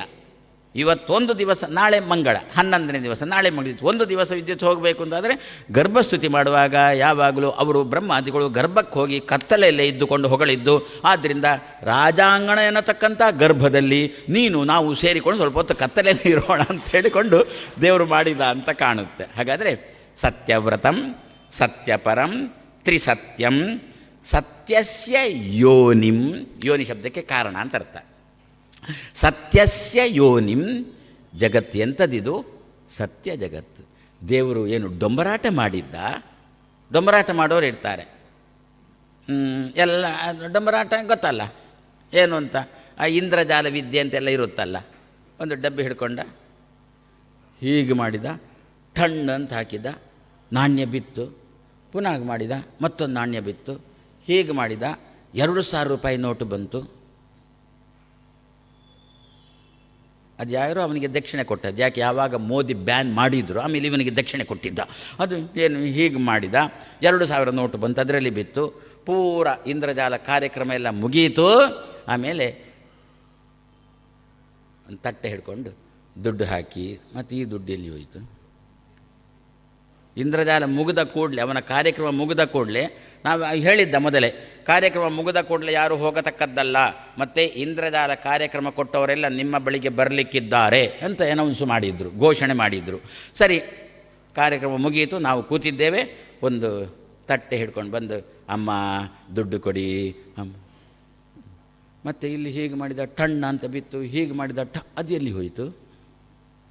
ಏನು ಹೆಸರದಕ್ಕೆ? ಇಂದ್ರಜಾಲ ಅಂತ ಹೆಸರ. ಏನು ಹೆಸರದಕ್ಕೆ? ಮಾಯಾ ಮೋಸ ಅಂತ ಅದಕ್ಕೆ ಹೆಸರ. ನಮ್ಮ ದೇವರು ಆ ರೀತಿಯಲ್ಲಿ ಮಾಯಾ ಮೋಸ ಮಾಡತಕ್ಕಂಥವು ನಮ್ಮ ದೇವರಲ್ಲ. ಯತ್ರ ತ್ರಿಸರ್ಗೋ ಧಾಮ್ನಾ ಸ್ವೇನ ಸದಾ ನಿರಸ್ತ ಕುಹಕಂ. ದೇವರಲ್ಲಿ ಎಂದೂ ಕೂಡ ಕಾಪಟ್ಯ ಇಲ್ಲ. ತಾಕತ್ತಿಲ್ಲದವರು ಕಾಪಟ್ಯ ಮಾಡುವುದು. ದೇವರಲ್ಲಿ ಅಷ್ಟು ತಾಕತ್ತುಂಟು, ಆದ್ದರಿಂದ ಕಪಟ ಅಲ್ಲ. ಸತ್ಯಭೂತವಾಗಿರತಕ್ಕಂಥ ಜಗತ್ತನ್ನೇ ದೇವರು ಸೃಷ್ಟಿ ಮಾಡಿದ್ದಾನೆ. ಸತ್ಯಸ್ಯ ಯೋನಿಂ, ಯೋನಿ ಶಬ್ದಕ್ಕೆ ಕಾರಣ ಅಂತ ಅರ್ಥ. ಮಮ ಯೋನಿರ್ ಮಹದ್ಬ್ರಹ್ಮ ಅಂತ ಅಲ್ಲೇ ಭಗವದ್ಗೀತೆಯಲ್ಲಿ ಕೃಷ್ಣನೇ ಅಂದದ್ದುಂಟು. ಜಗತ್ತಿನ ಸೃಷ್ಟಿಗೆ ನಾನು ಮಾಧ್ಯಮವನ್ನಾಗಿ, ಕಾರಣವನ್ನಾಗಿಟ್ಟುಕೊಂಡು ನನ್ನ ಹೆಂಡತಿ ಲಕ್ಷ್ಮಿಯನ್ನು ಅಂತ. ತ್ರಿಸತ್ಯಂ ಸತ್ಯಸ್ಯ ಯೋನಿಂ, ಇದನ್ನು ಸೃಷ್ಟಿ ಮಾಡಿದ. ಇಷ್ಟೂ ಜಗತ್ತನ್ನು ಸೃಷ್ಟಿ ಮಾಡಿದ. ಸೃಷ್ಟಿ ಮಾಡಿದ ಮೇಲೆ ಬಿಟ್ಟುಬಿಟ್ನಾ? ಹೋಗಿ ನಿಮ್ಮನ್ನು ಸೃಷ್ಟಿ ಮಾಡಿ ಆಯ್ತು, ನಿಮ್ಮ ಆಹಾರ ಹುಡುಕೊಂಡು ಹೋಗಿ ಅಂತಂದರೆ ಇಲ್ಲ. ಮತ್ತು ಜವಾಬ್ದಾರಿ ತಗೊಂಡ. ನಿಹಿತಂಚ ಸತ್ಯೇ, ಸೃಷ್ಟಿ ಮಾಡಿದ್ದು ಮಾತ್ರ ಅಲ್ಲ, ಆ ಜಗತ್ತಿನ ಒಳಗೆ ದೇವರು ತತ್ ಸೃಷ್ಟ ತದೇವ ಅನುಪ್ರಾವಿಶತ್, ವಸ್ತುವನ್ನು ಸೃಷ್ಟಿ ಮಾಡಿದ, ಅದರ ಒಳಗೆ ದೇವರು ಕೂತ್ಕೊಂಡ. ಅಂದರೆ ಏನರ್ಥ? ಜವಾಬ್ದಾರಿ ತಗೊಂಡ ಅಂತ ಅರ್ಥ. ಸೃಷ್ಟಿ ಮಾಡುವುದು ದೊಡ್ಡದಲ್ಲ. ನಾನು ಹೇಳೋದುಂಟು ಯಾವಾಗಲೂ, ನಮಗೆ ಹೆರಲಿಕ್ಕೆ ಗೊತ್ತು, ಹೊರಲಿಕ್ಕೆ ಗೊತ್ತಿಲ್ಲ. ಮಕ್ಕಳನ್ನು ಹಡಿತೇವೆ, ಹೇಗೆ ಸಾಕಬೇಕು ಅಂತ ಗೊತ್ತಿಲ್ಲ. ಆದ್ದರಿಂದ ಏನು ಮಾಡ್ತೇವೆ, ಇನ್ನು ಕಣ್ಣು ಬಿಡ್ತದೆ ಅಂತಂದಾಗಲೇ ಎಲ್ಲಿ ಬೇಬಿ ಏನು, ಅದಕ್ಕೆ ಏನು ಒಂದು ಹೆಸರುಂಟು, ನರ್ಸರಿಗಿಂತಲೂ ಮೊದಲು ಕಾಣುತ್ತೆ ಅದು. ಅಲ್ಲಿಗೆ ದಬ್ಬಿ ಆಯಿತು, ಅಲ್ಲಿಂದ ಮತ್ತೆ ಹಾಸ್ಟೆಲಿಗೆ, ಅಲ್ಲಿಂದ ಮತ್ತೆ ಪರದೇಶಕ್ಕೇನೆ, ಮತ್ತು ಇಲ್ಲಿ ಅಪ್ಪಮ್ಮ ಇಬ್ಬರೇ ಮನೆ. ಯಾಕೆ ಇದು ಹೆರಬೇಕು, ಹೊರಬಾರ್ದು. ಅದಕ್ಕಂದರು ಹೆರುವವರೇ ಅದನ್ನು ಹೊರಬೇಕು ಅಂತಂದರು. ಅದು ಯಾರು ಮಾಡಿದ? ಭಗವಂತ ಮಾಡಿದ. ದೇವರನ್ನ ಆ ರೀತಿಯಲ್ಲಿ ಚಿಂತನೆ ಮಾಡೋಣ. ಸತ್ಯಸ್ಯ ಯೋನಿಂ ನಿಹಿತಂಚ ಸತ್ಯೇ, ನೀನು ಸೃಷ್ಟಿ ಮಾಡಿದ ವಸ್ತುವಿನ ಒಳಗೆ ನೀನು ಕೂತಿದ್ದಿ, ವಸ್ತುವಿನ ಜವಾಬ್ದಾರಿ ತಗೊಂಡಿದ್ದಿ ಅಂತ ದೇವರ ಚಿಂತನೆ ಮಾಡೋಣ. ಆವಾಗ ಏನಾಗುತ್ತೆ ಅಂತ ಯಾರೋ ಕೇಳಿದರು. ನಮಗೂ ಮಕ್ಕಳಾಯಿತು, ಮಕ್ಕಳಾದಮೇಲೆ ಬೆಳೀತಾ ಬಂದರು. ಆ ಮಕ್ಕಳನ್ನು ಶಾಲೆಗೆ ಹಾಕಬೇಕು, ಖಂಡಿತ. ಅವಾಗ ಏನಾಗುತ್ತೆ ಗೊತ್ತಾ, ವಿದ್ಯಾರ್ಥಿ ನಿಲಯಕ್ಕೆ ಹಾಕುವ ಪ್ರಸಂಗ ಬರೋಲ್ಲ. ಒಳ್ಳೆಯ ಶಾಲೆ ನಮ್ಮ ಮನೆಯ ಪಕ್ಕದಲ್ಲೇ ಬರುತ್ತೆ. ಶಾಲೆ ನಮ್ಮ ಮನೆಯ ಪಕ್ಕಕ್ಕೆ ಬರುತ್ತೆ ಹೊರತು ನಮ್ಮ ಮಕ್ಕಳು ನಿಲಯಕ್ಕೆ ಹಾಕತಕ್ಕಂಥ ಪ್ರಸಂಗವನ್ನು ದೇವರು ತಂದು ಕೊಡೋಲ್ಲ. ಯಾವಾಗ? ನಿಹಿತಂಚ ಸತ್ಯ ಅಂತ ದೇವರನ್ನು ಚಿಂತನೆ ಮಾಡಿದಾಗ. ಸತ್ಯಭೂತವಾದ ಜಗತ್ತನ್ನು ಸೃಷ್ಟಿ ಮಾಡಿ ಅದರ ಜವಾಬ್ದಾರಿಯನ್ನು ತಾನು ತಗೊಂಡವ, ಅದರ ಒಳಗೆ ದೇವರು ತಾನು ಕೂತಿದ್ದಾನೆ. ಅದು ದುರ್ಬಲವಾಗದಂತೆ ನೋಡಿಕೊಳ್ಳುವವ. ಏನಿದು? ನಿಹಿತಂಚ ಸತ್ಯೇ ಸತ್ಯವ್ರತಂ ಸತ್ಯಪರಂ ತ್ರಿಸತ್ಯಂ ಸತ್ಯಸ್ಯ ಯೋನಿಂ ನಿಹಿತಂಚ ಸತ್ಯೇ ಸತ್ಯಸ್ಯ ಸತ್ಯಂ ಉತ ಸತ್ಯನೇತ್ರಂ ಸತ್ಯಾತ್ಮಕಂ ತ್ವಾಂ ಶರಣಂ ಪ್ರಪನ್ನಾಹ ಅಂತೇಳಿಕೊಂಡು 5 ನೋಡಿದೆವು, ಒಟ್ಟಿಗೆ 8 ಇದು. ಮೊನ್ನೆ ದಿವಸನೇ ನೋಡಿದ್ದೆವು. ಕೃಷ್ಣನಿಗೆ 8 8 8 8 8 ಅಂದರೆ ಬಹಳ ಇಷ್ಟ. ಆದ್ದರಿಂದಲೇ ಕೃಷ್ಣಾಷ್ಟಮಿ ದಿವಸ 8 ಬಗೆಯ ಉಂಡೆ. ನಾವು ಮನೆಯಲ್ಲಿ 1 ಉಂಡೆ ಮಾಡಿ ಅದರಲ್ಲಿ 8 ಉಂಟು ಅಂತ ಹೇಳಿಕೊಂಡು ನಮ್ಮ ಶಕ್ತಿಯ ಅಷ್ಟೇ ಬಿಡಿ. ದೇವರು ಅಂದ, ನೀನು ಶ್ರದ್ಧೆಯಿಂದ ಕೊಡು ಎಲ್ಲ, ಮತ್ತು ನಾನು ಅದನ್ನು ನಿಭಾಯಿಸಿಕೊಳ್ತೇನೆ ಅಂತ ದೇವರಂದ. ಆದರೆ ಮಠಗಳಲ್ಲಿ 8 ರೀತಿಯ ಉಂಡೆಯನ್ನು ಪ್ರತ್ಯೇಕ ಮಾಡಿ ಕೃಷ್ಣನಿಗೆ ನೈವೇದ್ಯಕ್ಕೆ ಇಡುವುದುಂಟು. ಯಾಕೆ? 8ರ ನಂಟು ನಮ್ಮ ಕೃಷ್ಣನಿಗೆ ಯಾವಾಗಲೂ ಉಂಟು ಎನ್ನುವುದಕ್ಕೋಸ್ಕರ. ಹೀಗೆ ಇನ್ನು 3 ಉಳಿಯಿತು. ಯಾವುದು? ಸತ್ಯಸ್ಯ ನೇತ್ರಂ ಸತ್ಯವ್ರತಂ ಸತ್ಯಪರಂ ತ್ರಿಸತ್ಯಂ ಸತ್ಯಸ್ಯ ಯೋನಿಂ ನಿಹಿತಂಚ ಸತ್ಯೇ ಸತ್ಯಸ್ಯ ಸತ್ಯಂ ಉತ ಸತ್ಯ ನೇತ್ರಂ ಸತ್ಯಸ್ಯ ಸತ್ಯಂ ಉತ ಮತ್ತು ಸತ್ಯ ನೇತ್ರಂ ಕೊನೆದ್ದು ಸತ್ಯಾತ್ಮಕಂ ತ್ವಾಂ ಕೃಷ್ಣ ಶರಣಂ ಪ್ರಪನ್ನಾಹ, ನಿನಗೆ ಶರಣು ಬಂದಿದ್ದೇವೆ ಮಹಾರಾಯ. ಬ್ರಹ್ಮದೇವರು ಪ್ರಾರ್ಥನೆ ಮಾಡೋದು. ಬ್ರಹ್ಮದೇವರಿಗೆ ಗರ್ಭವಾಸ ಇಲ್ಲ, ಗರ್ಭ ದುಃಖ ಇಲ್ಲ. ಬ್ರಹ್ಮದೇವರೊಟ್ಟಿಗೆ ಬಂದಿರತಕ್ಕಂಥ ಇತರ ದೇವತೆಗಳಿಗೆ ಉಂಟು. ಆದ್ದರಿಂದ ಇವರೆಲ್ಲ ಪಾಪ ತುಂಬ ಒದ್ದಾಡ್ತಾ ಇದ್ದಾರೆ. ಅಧಿಕಾರಿಯೇ, ಸೆರೆಮನೆಯ ಅಧಿಕಾರಿಯೇ, ಸೆರೆಮನೆಗೆ ಬಂದಿದ್ದೀಯಾ? ಲೋಕದಲ್ಲಿ ಸೆರೆಮನೆಯ ಅಧಿಕಾರಿ ಸೆರೆಮನೆಗೆ ಬಂದಾಗ ಬದ್ಧರಾದವರು ಇರ್ತಾರಲ್ಲ, ಸೆರೆಮನೆಯಲ್ಲಿ ಇರುವವರು ಇರ್ತಾರಲ್ಲ, ಅಧಿಕಾರಿಗೆ ಕೈ ಮುಗಿತಾರ, ಮಹಾರಾಯ ತುಂಬ ಒದ್ದಾಡ್ತಾ ಇದ್ದೇವೆ, ಇನ್ನು ಮುಂದೆ ಆ ತಪ್ಪು ಮಾಡೋಲ್ಲ, ನಮ್ಮನ್ನು ಸೆರೆಮನೆಯಿಂದ ಬಿಡಿಸು ಅಂತ ನೀವು ಪ್ರಾರ್ಥನೆ ಮಾಡ್ತೇವ. ಅಧಿಕಾರಿ ಸೆರೆಮನೆಗೆ ಬಂದಾಗ ಅದೇ ರೀತಿಯಲ್ಲಿ ಅಧಿಕಾರಿ ಕೃಷ್ಣ ಸೆರೆಮನೆಗೆ ಬಂದಿದ್ದಾನೆ. ಎಲ್ಲ ದೇವತೆಗಳು ದೇವರಲ್ಲಿ ಪ್ರಾರ್ಥನೆ ಮಾಡ್ತಾ ಇದ್ದಾರೆ. ಈ ಸೆರೆಮನೆಯಿಂದ ನಮ್ಮನ್ನು ಪುನೊಮ್ಮೆ ಈ ಸೆರೆಮನೆಗೆ ಬಾರದಂತೆ ನಮ್ಮನ್ನು ಮಾಡುವಂಥ ಪ್ರಾರ್ಥನೆ ಮಾಡ್ತಾ ಇದ್ದಾರೆ. ಇನ್ನು 3 ಉಳಿಯಿತು. ಅದು ಏನು ಎನ್ನುವುದನ್ನು ನಾಳೆ ದಿವಸ ಸೇರಿದಾಗ ನೋಡೋಣ ಅಂತ ಹೇಳ್ತಾ ಕೃಷ್ಣ ಅರ್ಪಣಂ ಅಸ್ತು.